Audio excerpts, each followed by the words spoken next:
হুম, নমস্কার। আমি doctor Debapriya Bakshi new life diabetes ক্লিনিকের তরফ থেকে বলছি। আজকে আমি থাইরয়েডের ওষুধ খাওয়া সম্পর্কে 3টে টিপস দেব আপনাদের। প্রথম টিপস হচ্ছে, থাইরয়েডের ওষুধ যখন খাবেন, থাইরয়েডের ওষুধ সকালে যারা হাইপোথাইরয়েড পেশেন্ট তারা থাইরয়েডের ওষুধ খালি পেটে একটি করে খান, এবং সেই ওষুধ যে খাওয়ার পরে অ্যাটলিস্ট আধ ঘন্টা থেকে 1 ঘন্টা আপনারা কোনো খাবার খাবেন না, তবেই সেই ওষুধটা ঠিকমতো কাজ করবে। এটা হচ্ছে প্রথম টিপ। সেকেন্ড টিপ হচ্ছে, এখন বেশিরভাগ মানুষই প্রবণতা হচ্ছে একটি গ্যাসের ওষুধ খাওয়া সকালে খালি পেটে।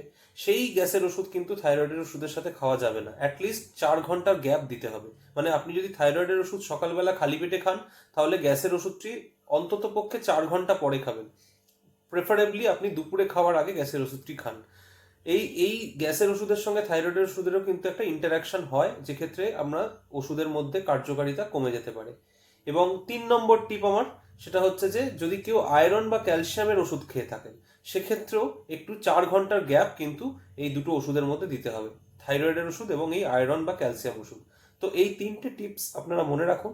একটা হচ্ছে, থাইরয়েডের ওষুধ খাওয়ার আধ ঘন্টা থেকে 1 ঘন্টার মধ্যে কিছু খাবার খাবেন না। 2 নম্বর হচ্ছে, গ্যাসের ওষুধ আপনারা 4 ঘন্টার গ্যাপ দিন, এবং কোনো আয়রন বা ক্যালসিয়ামের ওষুধ খেলেও সেটা 4 ঘন্টার গ্যাপ দিন।